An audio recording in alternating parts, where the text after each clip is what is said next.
Hindi ba mahirap maging opisyales ng Liberal Party ngayong mga panahon na ito sa ilalim ni Presidente Duterte? Depende talaga yan kung ano yung sinusulong na polisiya at agenda para sa mamamayan.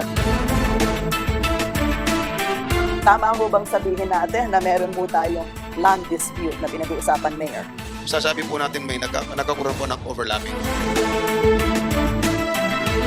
Alam mo ba itong malaking game plan na ito? Ang pinaka-point ng lahat ay concentration of power. So kaya nyo ipag-iwalay ang issues at saka yung personal? Kaya. Talaga? Kaya. Nasa tao yan. Nasa leader yan. Kung wala tayong dollars, wala mangyayari sa bill. I wanted to have a seat there for us to have a voice. Yung bulok, korap, wala siyang pakialam dyan. Kailangan dito kayo sa akin. Hindi pera ang kailangan para ibalik ka sa pwesto ng mamamayan kung hindi performance. Build up a civilization of love and a culture of life. Ang punot dulo ng bawat usapin ay ating lilinawin.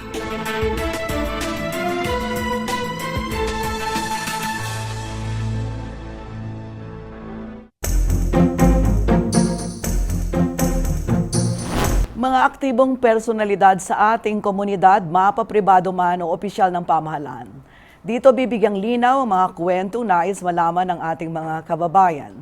Sa ngalan ng katotohanan, tayo nang mag-one-on-one kasamang presidente ng League of Cities of the Philippines at alkalde ng siyudad ng Angeles, ang nag-iisang Edgardo D. Pamintuan na mas kilala sa tawag na Mayor Ed Pam.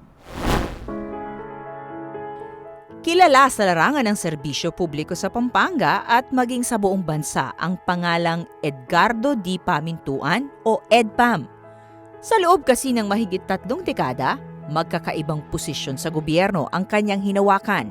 Taong 1988 nang simulan ni Pamintuan ang kanyang political career bilang Vice Mayor ng Angeles City. Pagdating ng 1992, nanilbihan si EDPAM bilang City Mayor hanggang 1998. Muli siyang naihalal noong 2010 sa nasabing pwesto at nasa ikatlong termino na sa kasalukuyan. Naging aktibo naman sa gobyerno si EDPAM sa mga panahong hindi siya opisyal sa pamahalaang panlungsod ng Angeles. Nanilbihan siya sa mga pambansang tanggapan ng iba't ibang ahensya gaya na lamang ng pagiging General Manager ng National Housing Authority noong 2001 hanggang 2004. Kabilang rin sa mga tungkulin na kanyang ginampanan ang pagiging Presidential Advisor noong panahon ni dating Pangulo at ngayon House Speaker Gloria Macapagal Arroyo, CEO ng North Luzon Railway Corporation noong 2008 at Chairman ng Subic Clark Alliance for Development Council noong 2006 hanggang 2010. Sa kasalukuyan, si Pamintuan ang Pangulo ng League of Cities of the Philippines at Chairman ng Regional Development Council ng Central Luzon. Isa rin siya sa mga Presidential Advisor on the Peace Negotiation. Sa pagtatapos ng kanyang termino, naging usap-usapan ang plano ni Pamintuan sa nalalapit na halalan. Palaisipan sa marami ang pag-endorso ni EDPAM kay Vice Mayor Brian Nepomuceno, natatakbong alkalde ng lungsod, at naitsyapwera si Clark International Airport Corporation President and CEO Alex Caugiran na matalik niyang kaibigan at dating Chief of Staff sa City Hall. Habang tatakbo siyang kongresista sa party list. Ano nga ba ang dahilan ni Pamintuan sa kanyang naging mga desisyon na may kinalaman sa politika? May maipagmamalaki na bang pamana sa mga Angelenyo si EDPAM matapos ang 3 termino bilang ama ng Angeles City?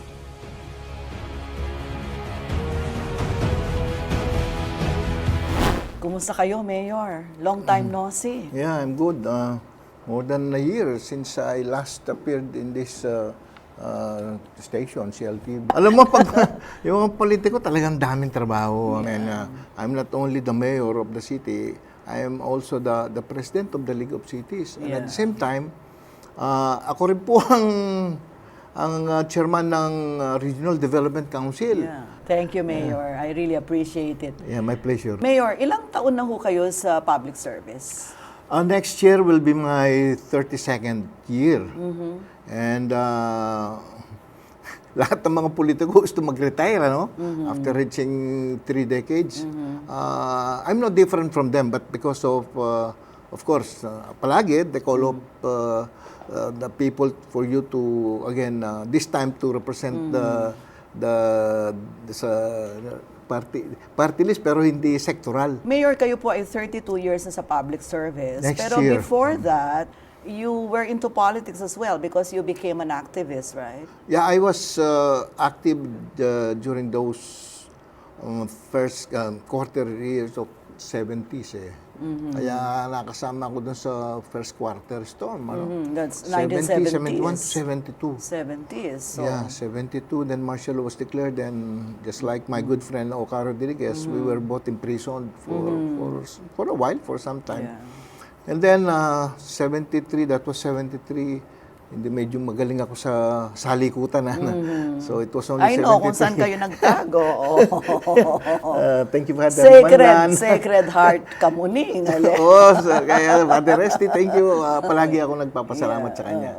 And of course, yun, so 73, when I was released, I worked with the bank as a credit auditor. Ano. So yun ang mga nangyari. Tapos I was third year College of Law when I was incarcerated. And then I pursued it again in 77. I resigned from the bank. Tapos nag-abogado ko 79. And then I entered the office of the Solicitor General. Kay Titong Mendoza with the help of course, Depano and Justice Gutierrez, and Hugo Gutierrez and Tata Lolong Timbol. So I had a short stint there, and I had the privilege of working with, I think, 3 or 4 justices of the Supreme Court later on. Si Puno, si Abad, si Raciel, marami apat. Ganun na ako katanda. I remember parang, I think your father was a politician as well. Yeah, he was one of the longest reigning vice mayor for 18 years, I think. He never thought of running for mayor. Nakakatawa, every time na umahabol siya, yung mayor niya natatalo siya, nananalo. So, yun, wala na siya. So, pwede ba natin sabihin na at an early stage in your life, course. you were exposed in politics and Because of my dad. because of your dad? Yeah, siguro 70-30. 30 was because I was a human rights advocate, a human rights lawyer. 70, I give it to my dad.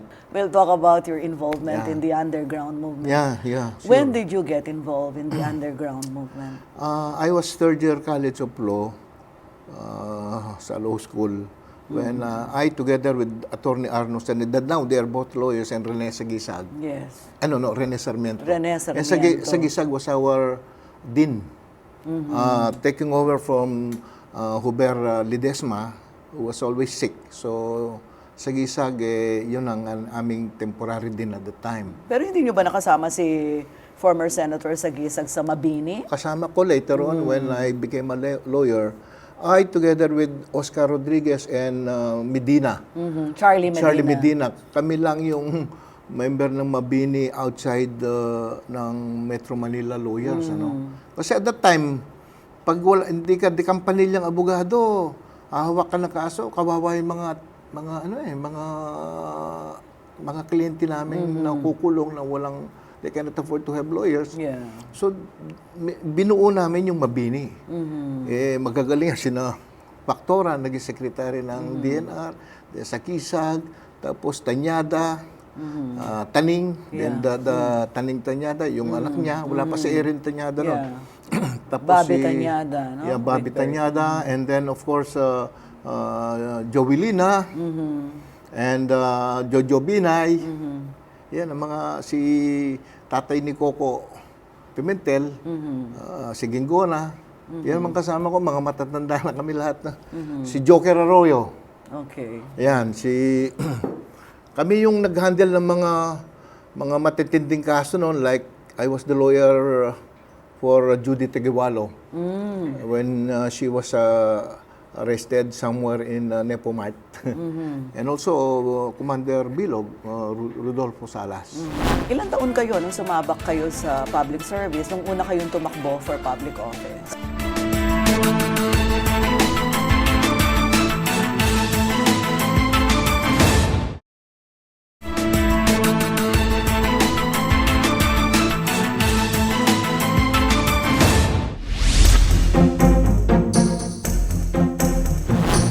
kayo nung sumabak kayo sa public service, nung una kayong tumakbo for public office? I think I was 35 when I 35. first when I was invited to be the running mate of a good friend of ours, si Tony Abad Santos. We were the first to be elected under the revolutionary government of Tita Cory. Yes. So 1988 yun. Noon 4 years siyang Ngayon 3 years na. 3 years lang. So hanggang 92 yan. But in 1991, a month after the eruption of Mount Pinatubo, I suddenly found myself to be the mayor. Just imagine, from 91 hanggang 98, I really was able to bear the brunt of the eruption of Mount Pinatubo, tsaka yung pag-ano ng lahal. Ganito mo murang kaya, burak eh. Yeah. Mayor, so you first entered politics in the years before the Pinatubo eruption. We ran as local officials after martial law was no longer there. Kami yung unang-unang opisyal ng syudad na elect right after the martial law was lifted. For a Why while, did you find yourself suddenly serving as mayor of the city of Angeles? he had a short respite somewhere. Nakapagpahinga siguro. And then DILG Santos, pinuntahan ako, sabi niya, ikaw muna yung umupo as mayor. So I was mayor for, I think, 4 or 5, July, August, September, October, November, 5 months. So, yun ang pinakamahirap ng problema na I found myself the mayor of a city whose 4 bridges that connect me to the rest of the world, baksak lahat. Wala kang kuryente, wala kang water, utilities, wala lahat. Then you have about 3,000 people living under the tents. Nakatira yung tent, yung mga tao sa tent na binigay ng yung Sans Borders, ano ba yun? Italian ba yun? Yeah, yung grupo, mga doctors. So yun na. Tapos Doctors Without Borders. Yan. Then, ang pera ko sa social services was only 150,000. And then, ako'y nagpapasalamat sa mga kasamahan ko. Si Tito Soto was then the Vice Mayor. And Jojo Binay, binigyan ako ng 5 taon. Si Mayor ng Simon, Mayor Simon ng Quezon City. Lahat yan nagtumulong. Kaya nung I was elected 92, kaagad pinugay ko yan, binigyan ko ng parang award sa pagtulong sa Angeles. Ngayon, malalaking tao na sila. Yeah. Mayor Ed Ma'am, ang isang gusto kong itanong sa inyo, yun bang pamilya ninyo, yung Pamintuan, mako-consider natin bahagi ng traditional political elite ng Angeles City? Hindi naman siguro kasi ako lang at saka ang tatang ko eh. Pero before that, akala ko ako yung unang-unang mayor ng Pamintuan. And then when we had parang research, thank you si Mark Nepomuceno nag-research. Pangalawa pala yung mga ninuno ko na nag-mayor noong unang panahon. Tapos before me, may 3 Pamintuan pa. So, yun. Hindi pala ako original. Pero mga unang panahon pa yun. So, my father was undefeated politician, tapos ako. Tapos hanggang ngayon, nandito ako. 92, 98, tapos balik ako after 12 years. Again, I tried entering the local politics at wala na ako sa lalim na ako ng radar ng lokal. Nanalo naman ako ng 2010, 2013, 2016. Yan, sunod-sunod. Now, So, matagal. Ano na ako. Bye-bye na sa lokal. Oo, so magna-national na kayo. But you have always been in national politics as well. Hindi kayo nawala because you serve in the cabinet of former President GMA. 2001, I was appointed the head of the National Housing Authority providing socialized housing. Yes. Not the low-cost housing kasi low-cost doon sa Pag-ibig yun eh. But you were the head of the political department, right? Yeah, I was, Political office. later on, I was, after a short stint of 3 years, I was appointed as the Presidential Advisor for External Affairs. And at the same time, I headed the Subic Clark Alliance for or SCAD Yes, SCADC. And I was made responsible for the construction of the NLEX. Yes. Esitex, na connect sa NLEX, the Porac Interchange and the Florida Blanca. So hindi bago sa inyo ang national politics. Even now, because under President Duterte, kayo po ang mahirap. pinagkatiwalaan na mamuno sa lahat ng mayor sa buong Pilipinas. Mahirap pero makapagal pero Yeah. lawenta pa nung You don't intend to leave politics yet.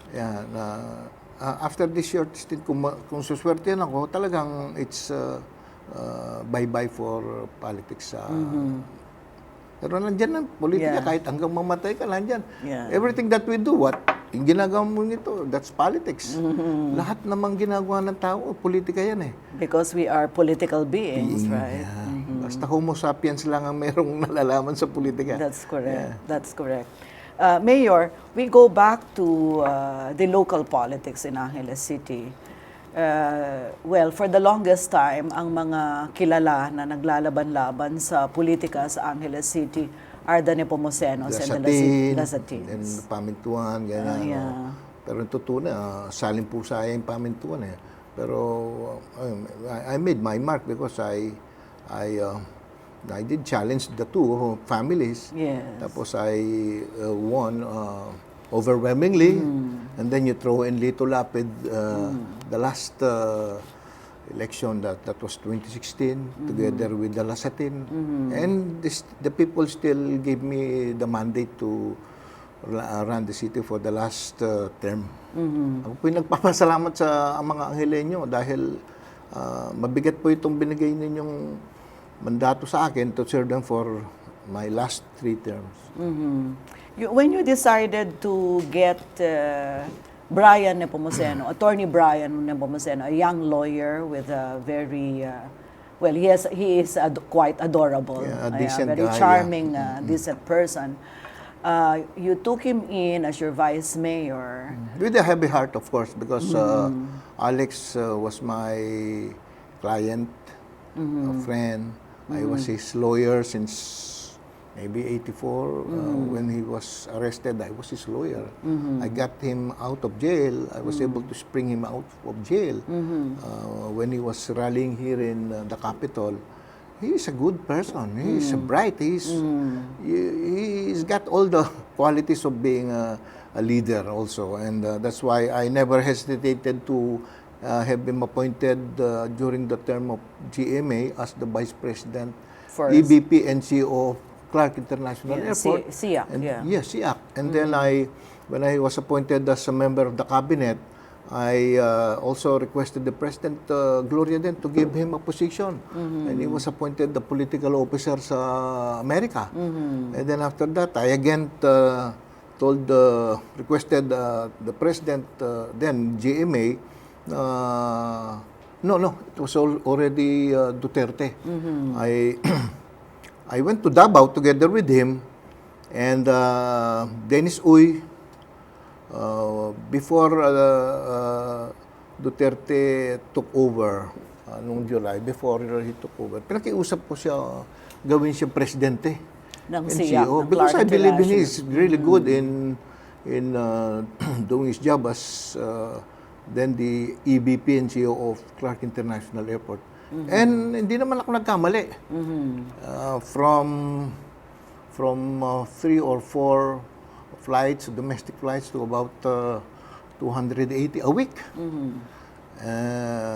That's a big achievement for Clark International Airport. But that's for Clark. And I would rather that he stay there and instead to of be running, recognized later on to be a national... instead of running for mayor. Yeah, because at that time we were already thinking of putting somebody who has been supportive of my projects.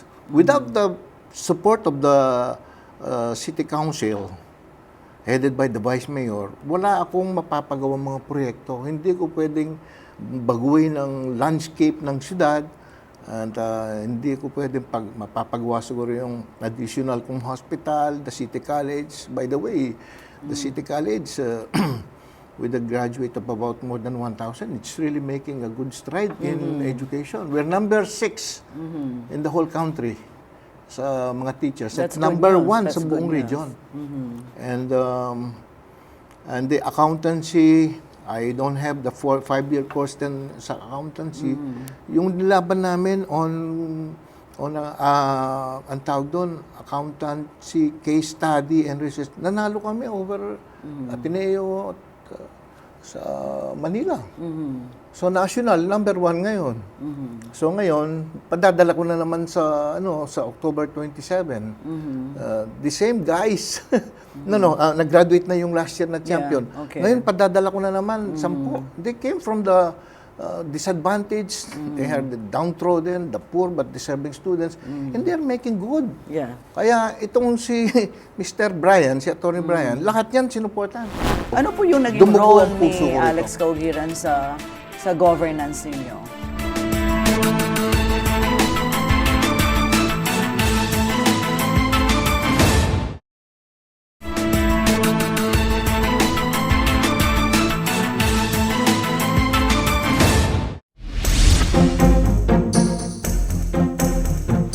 Ano po yung naging Dumugo role ang puso ni ko rito. Alex Caugiran sa governance ninyo? Well, for a while, before he got himself appointed by by Duterte, President Duterte, as the President and CEO or acting something, kasi hindi niya nakuha because of yung permanent position. Yes, Because yes. of his tiff with the former speaker. Kaya, Yeah, okay. mahabang kwento to eh. Yeah, Hindi naman niya pwedeng tanggalin si Alex. Ako, hindi ko naman pwedeng mapermanente dahil lumalaban yan eh. Pero he served well. He served Yes. good. And I doffed my hat on the guy. Yeah. But He's I a would good rather, administrator. Yes. And sabi ko, But he was also your strategist. of Would you course, say? during the campaign period, kasi nagtitinginan lang kami, ay kilala ko na. Alam na niya yung gusto ko. Tinitignan niya ako, alam ko na. Pero sabi ko, napakahirap naman kung dalawa ang nobyo mo at mamimili ka. Sabi ko, sandali lang. Ayan. It took me really painful sorting out, figuring out kung ano. But so many factors came in and sabi ko, What factors? Why did you choose? Marami Why did you factors. choose I think Brian? it's more on over who was with Angeles? me yung itong ang mga projects ko na But Mayor, For me. people close to both of you and those who have been observing Angeles city politics do not quite understand and they could not move on dun sa decision nyo to support Brian Nepomuceno over, to choose him over Diba? Alex Caugiran. Pero hindi masyado kasi meron dyan, tatay mo, kalaban mo, yung daughter mo, kalaban mong mayor, yung apo mo, kinalaban ka, Villapuerte, and then mga Durano, naglalaban yung magkapatid, tapos yung nanay na nilaban ng pananay.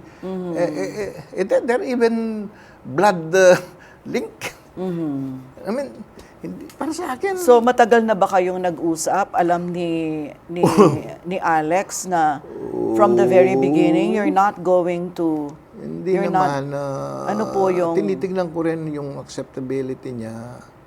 Sabi ko, ay may... acceptability? What do you mean when you say acceptability? Kasi mayroon kasing ibang politiko na magaling na hindi siya maka-jive doon sa na tao. Survey ka, ganyan. Sabi ko, susunod, bakit ang kaibigan ko hindi yata umuubra? Something like that. But I heard he's making good now. But of course, Brian is also making good. Kaya labanan nito ng isang veterano at saka yung isang bata na promising, na abogado, na gentle naman. He's also a gentle giant for me. Brian is not a pushover. Yeah. And sabi ko gagawa ko ng sementeryo, lalabanan ko yung Olimeri, pwede ka ba? Opo. Ayusin natin ang palengke dahil mabigat yung palengke. I'm going to spend 100 million for the wet market. Maraming politika dyan. Pag inayos mo yan, mayayari ka dyan. Are you with me here? Yes. So Mayor, when you talk about acceptability, you refer to winnability. Winnability, are you going to be accepted by the people later on. So it's more Because on- you don't run in an election if you are not.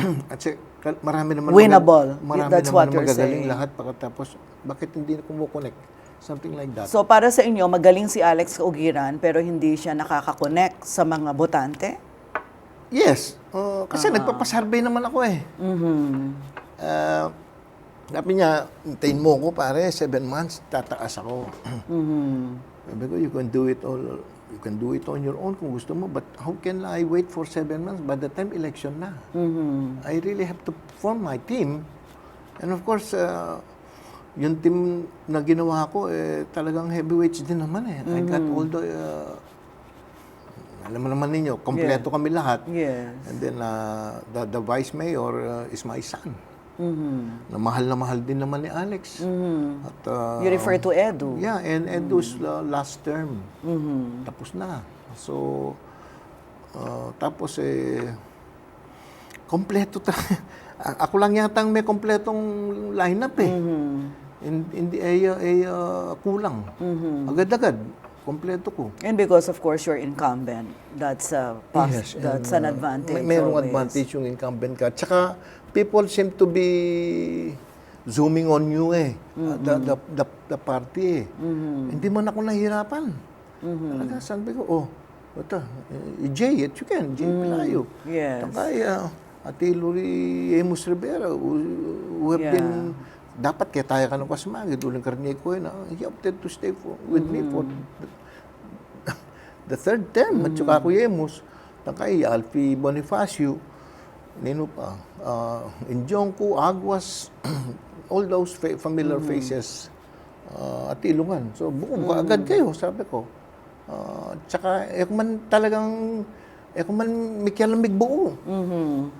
Making bala mo natural na miyabe-abela ba? Galing yun. Because matagal-tagal na rin yung samahan. And it's because of maybe we were doing good as the administrator of the city. Sabi rapin, for the longest time, ito sinabi may Angeles, yung Balura mo, yung Walking Street, the Fields Avenue, Rank Club, then bars, no? Now, mig kahikikeng culture and arts.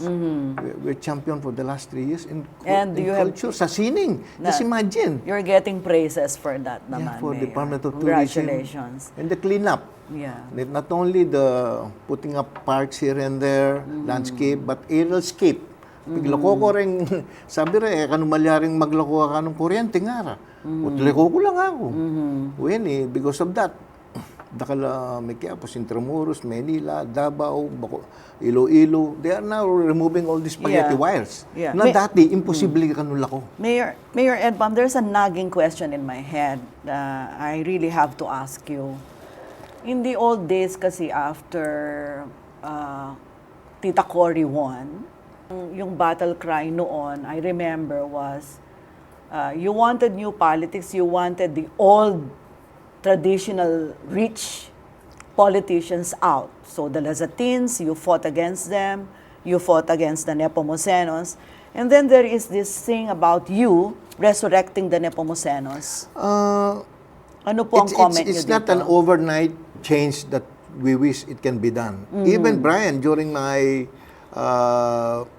acceptance speech, even during the nagano kami, nagkaroon na ng we presented the people, the party to the people, the Abe Kapampangan. I promise that the ordinary Juan, Maria, and Pedro later on with the uncanny name of Garcia, David, na chance because of the name of Nepomuceno Lasatin and Pamituan. Sabi ko, darating din tayo, pero hindi pwedeng Eureka, tapos na. Okay. So, and then I pointed it out to Brian. We are not going to stay here for the best of the years that you wish you will. I told him, later on, we will be bygones, sabi ko. Yes. And you should be ready for that. And we should give The ordinary guy, sabi ko, the chance to administer the city. Yes, sabi niya. So, it's not overnight kasi nandyan naman yung mga, ibig mo sabihin, pag Nepomuceno ka, masama ka na. Hindi naman eh. So you're saying si Dela Brian, nagkataong Nepomuceno Yeah, siya, yeah. pero meron Different siyang, breed, ayan. meron siyang karapatan at meron siyang kakayahan na maging mayor. Oo, kasi hindi lahat ng may pangalan, say Marcos, kung despot ka, Okay. benevolent, meron naman kasing mga pangalan na like the Tanyada, illustrious family of directors, the Sumulong at the time, Senator Sumulong, Lorenzo Sumulong.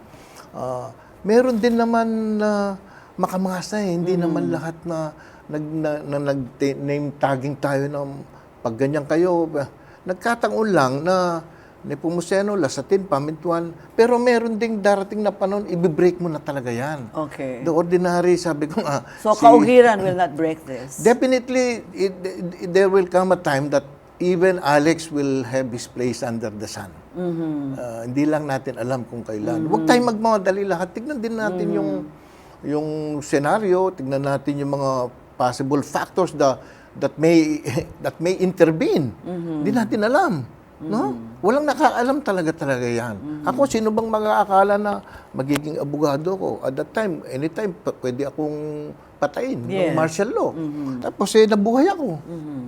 Di ba? Tapos, kinulong ako, okay lang. Tapos, pagkakulong ako, tinuloy yung pag-aaral ko, nag-abogado ko. First time, at that time, sino bang mag-aakala na 5 years ako, tapos, ang daming presidential degree, pero degrees, tapos, winang time ko rin ng bar. Pasang-awa. Pero sino ba? Basta gusto mo, pumasa. Hindi ako nagpaplano ng 5, 3, ano bang gagawin ko. Just do the right thing on a day-to-day basis. Yang negative, tanggalin mo yan. Basta magmahal kang totoo. Putang mangahul kang tao, talagang kakaluan mo lang uling bure mo rin tao. Yeah. Isabi ka na ako, kissing bandit ko, mapaghago. Oh, normal ka na ako, ma-physical ko eh. Yan, nung pigagawan mo, halata. Ako, man, I can get away with anybody. I will hug you. I will hug even those na walang ngipin. Alam po Hindi ako namin. namimili. Hindi ako Alam po, namimili. I personally know that. No? Yeah, and the people would love you for doing the right thing. Normal kaya just imagine, making abogado ko, making vice mayor ko, making mayor ko, making kabinete ko, making mayor lang. Alang kapupusan, basta gawa kang gusto ka rin tao. Gawa kang gusto kang biya mo. Plastic. Palagi ko that's the passport for one to achieve more in his life. And you see this in Brian Nepomuceno? I can see it in Alex, I can see it in Brian, I can see it in my son, I can see it in some of the people but not all. Kasi ating makiapos kaya nakako, magagawa niyan, Diyos ko nga po, bagay nga ako. At diyan kakakahul nga ako karela. Okay mo, basta be yourself. Plastic. Kumusta yung compact niyo with the Angelenos? Did you finish your business? I think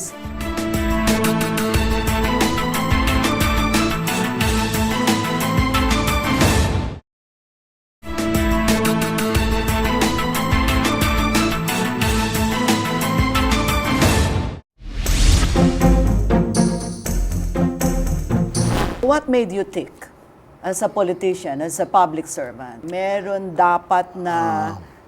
ka dapat rapport, meron ka dapat, well, somebody told me, politicians should be charming enough. Most politicians who are good leaders too, they tick because they are not, the combination of enough charm, yung likability sa mga tao. Yung sinasabi nyo nga. Rule of thumb na eh. Yeah, okay. Talk about it. In Tagalog, The please. rule of thumb, ito pong katanggap-tanggap.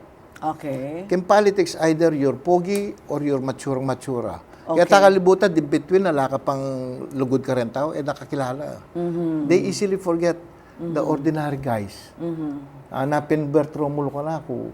You may have all the essential qualities of a good leader.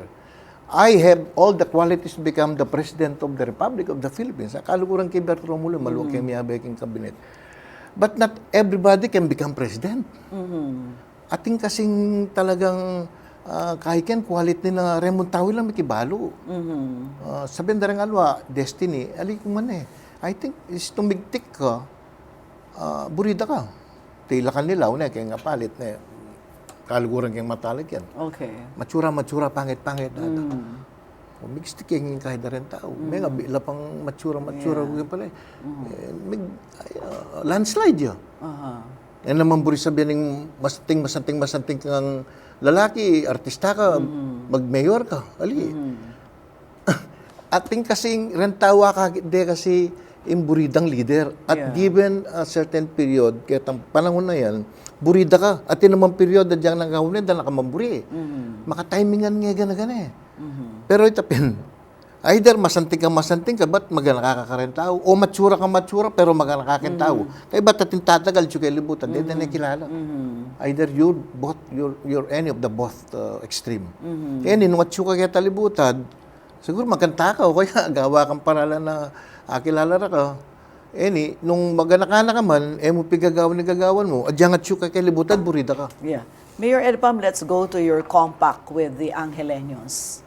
So, kumusta yung compact nyo with the Angeleños? Did you finish your business I think we in exceeded Angeles it City? more.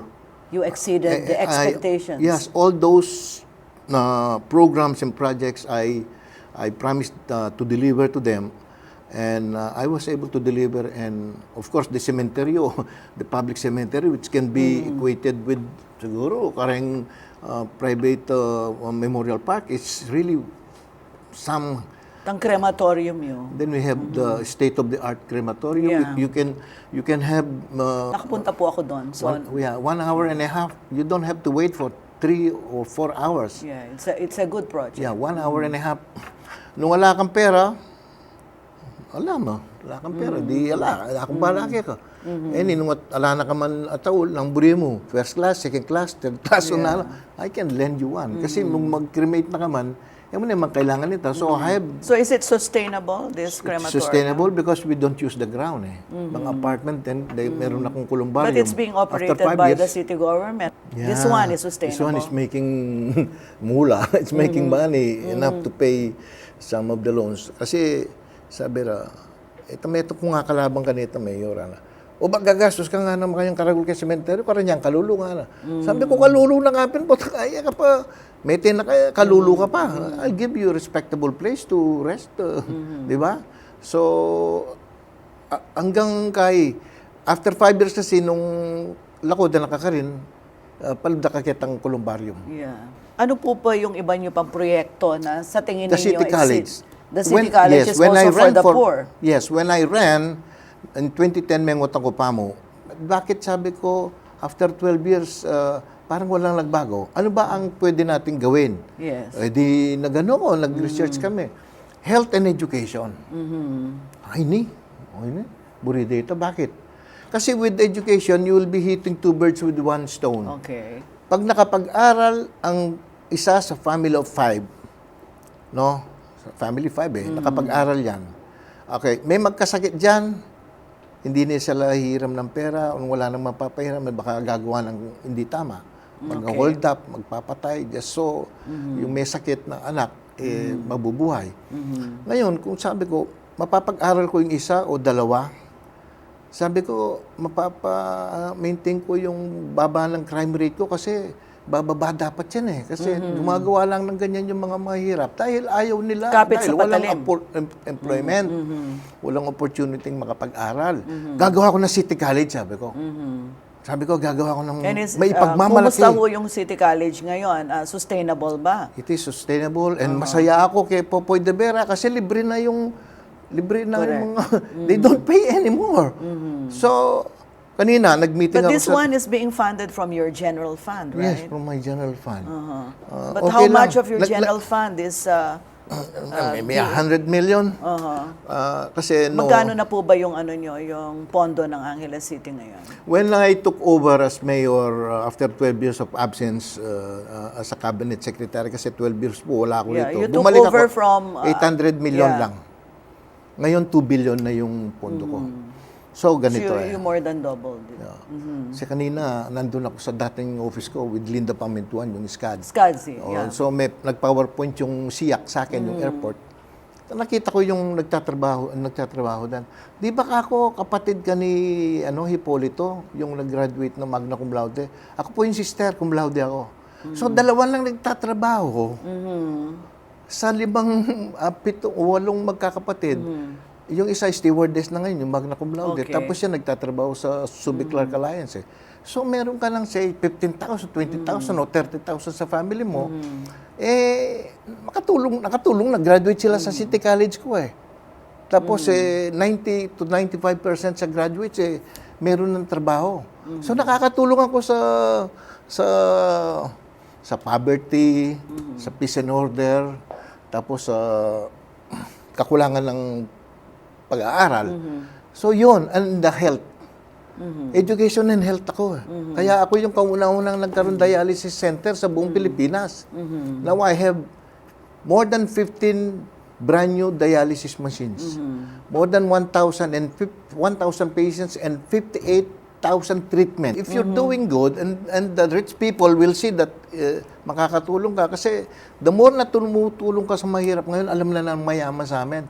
The more that they are secured in their homes. The more that maganda yung mga daan ko, lahat-lahat. So, yun, education at saka education and health. Pero more than that, sabi ko, pinaayos ko yung mga daan ko, pinalinis ko yung himpapawid, tapos sabi ko, sumobra na. So sabi ko, hindi pa rin sobra dahil yung mahirap, walang sobra. Kulang pa rin ng kulang. Pero I'm relatively okay now. The city is relatively okay now, much more than when I took over again in 2020. What made you think or decide that heart for the poor is also Brian's heart?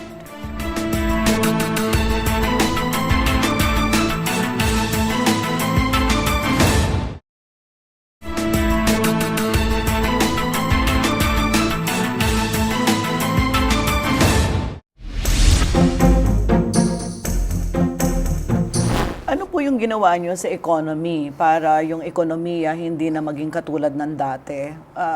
How will you describe it? What is your economic fundamentals insofar as Angeles City is concerned? In order for your vehicle to run and to reach Metro Manila, I consider City Hall as my vehicle. Okay. You elected me to run the sasakyan, to make me travel to as far as the eyes can see. Punta ka ng Mindoro, punta ka ng... wala naman gasolina, bigyan mo ko. And then I found out, dito nga sa Balibago, dati-dati, 1,900 lang per square meter. Sabi ko, 100,000 na per square meter dyan. Sabi ko, you never had it so good. Taas ko naman ng amilyar ko. Without tracing the tax rate, taas ko na lang yung totoo. Kasi kumikita naman kayo bakit? Kasi naibaba natin yung crime rate ko, 51-41% compared to last year. Sabi ko, kailangan kong bumili ng mga sasakyan sa pulis. Dagdagan naman ninyo. So, and pay me right. nag-cooperate sila. Business permit, magbayad kayo So, ng what is totoo. your RPT? Sabi nila, magagalit yung tao sa akin, hindi ako boboto noong 2013, 2016. Landslide pa rin ako. Because the people, they see development, they see na meron pala talagang May pinupuntahan resulta, yung pera. may performance. Yes. Just imagine, my dialysis center, 2,500,000 yung structure, binigay lang ng pera sa akin ng mga kaibigan ko. Tapos wala man akong laman ng dialysis machine, binigyan akong $30,000, pumunta ako ng Amerika, and then they keep on giving me. Sabi ko, instead of ang tinanggal ko rito, yung may pupuntang gagawa ng hotel, pupuntahan si Mayor nakabayo niya, di ba yung nakamaleta yan, no? 5 million, 3 million, hindi. Oh, you give me ambulance. You purchase dialysis machine, sabi ko. May sukli ka pa kasi 2,500,000 ang halaga niyan meron ka pang 2,500,000. Sasabihin ko doon sa nagbibigay na principal, I did not get your money. I got it in kind. Are you saying you eliminated the corruption in City Hall? Huwag mong bigyan si Mayor, ibabalik niya yung... You are negosyante, mas maganda kung gumawa ka na lang at magpasalamat pa nga ako kasi nagninegosyo ka di ba? Just like yung may kaibigan ako dyan, certain Mark, yung nasasabihin pilido. He's an Englishman. Gusto niyang tumulong, may tutulong niya kasi ang dami niyang condominium no? Sabi ko, you just construct a bridge, a steel bridge, that more or less it will be permanent. The bridge that will be used by the school children during the rainy season, bumabagsak yung yung footbridge na yun. Ginawa niyang bakal, pati tricycle pwede. Pero may damage na ng konti. Instead na kunin ko yung 2 million niya, gawin mo na lang tulay. What made you think or decide that heart for the poor is also Brian's heart? He will be the mayor who will succeed you. Nobody can really guarantee what's in your, that I can 100% guarantee that you're really like what you show to the people. Wala naman makagaranti talaga yan. Basta yung lang pinakita mo sa 6 years sa akin, meron akong nakita na... Will he continue what you have started? He will definitely have to continue. In fact, all my people there, gusto niya, hindi niya papalitan. Nakiusap siya. But of course, some would rather, when I'm gone, they'll be gone too. Like Archie, si Archie Reyes, gusto niya. Pag wala ka na, binibigyan ko siyang permanent position as budget head. Ayaw niya. Primarily Alis na ako. confidential Pag wala ka na, positions. wala na rin ako. Correct. And of course, I'm still trying to prevent them from... And loyalty is not transferable, right? Yeah. Alam po natin yun. May city administrator, kinausap na rin nila na huwag aalis. Sabi niya, I'm good when the mayor said. Yeah. I mean, we're not, we're not sucking for power. So, hindi nyo po din maiiwanan ng Angeles City because kung mananalo ang ABE Kapampangan, mananatili kayo na nakatutok, tumutulong sa ABE. How are you going to do that? Because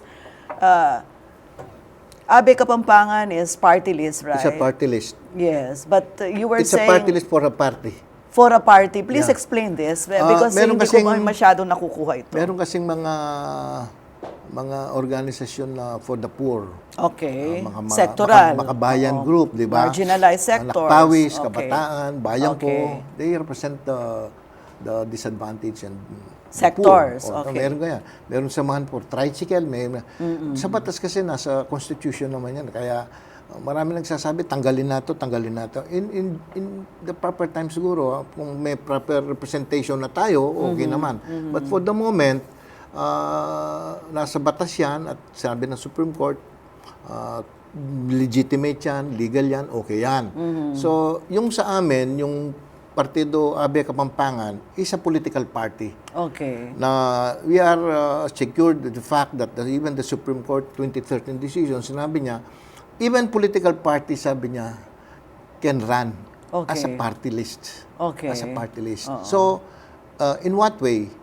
Doon sa disproportionate na representation o kukunti yung nagre-represent sa party mo sa isang lugar, like Angeles, for example, o the whole region, you can, provided wala kang ilalaban na congressman. Wala naman kami nilalaban na congressman dyan. You can represent the party. You can have 1 or 2 or 3, a maximum of 3, if you will be able to get the nod of 300,000 na bumubo, nilagay yung partido na Okay. the first You're nominee, entitled to 1. meron na. Okay. Another 300. And you are number 1. And I'm the first nominee. Okay. The second nominee is Jericho Aguas, yung first Okay. consular. And the third Si one? Danny Consumido. Danny Yung Consumido. undersecretary ko nung nasa Yeah, kabinete and one ako. of your advisors. Yeah, one of Okay. my best advisor ever. Okay. So, tatlo kami. Kung sinuwerten kami, sa pagboboto, lalabas yan na Partido Kapampangan merong 1,200,000 to 300 like Ako Bicol, and you have 3 representative or congressman ng Angeles City. Okay. So parang ito yung sagot muna doon sa problema ng hindi naging lone district ang Angeles City. Hindi. Just imagine, ang Marikina, mas malaki ang Angeles sa Marikina, mas malaki ang pondo ko, mas marami akong tao, dalawa yung congressman nila. Dito ngayon, iisa yung congressman mo representing Mabalacat, Angeles, and Magalang. Na dapat nung unang panahon pa, like 20 years ago, meron ng representative ang Angeles kasi highly urbanized and first-class city ako. Pero yung nabibigay na pondo, nakikibahagi pa doon sa Magalang and Mabalacat.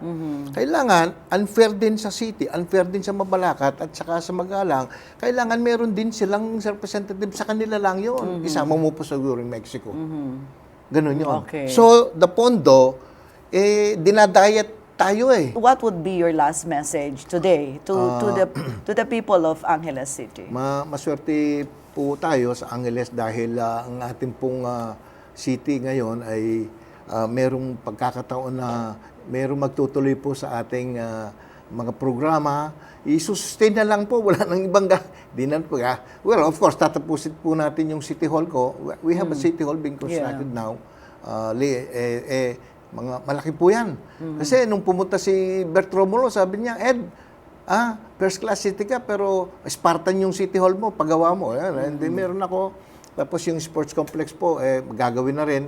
Yun dapat i-sustain nila po yung nakabinbin at saka yung daan sa ilalim, Abakan. Kasi yung daan natin, north-south, east-west, wala. Ngayon po may daan doon sa ibaba mismo ng tulay. Nakaponto na po yun. At mga tulay na gagawin. So, aswerte po yung mga Angeles people dahil yung dalawa sa administrasyon naman po. Thank you very much. Mabuhay po kayong lahat, mga Angeles. Thank you very much, Thank you. Sonia, my comrade. Thank you so much. Yes, my good friend, Oka, darating pa noon, magkasama na tayo. Mag-farming na tayo. Pero tapusin ko muna ito sa akin, ha? Swerte na ako maging representative po ng partido, Beka Pampangan. Maraming salamat po. Dito po nagtatapos ang ating talakayan. Sa ngalan po ng ating naging bisita ni si Mayor Edgardo Ed Pam Pamintuan. Ako po si Sonia P. Soto, itong So to Speak, one-on-one. Maraming salamat.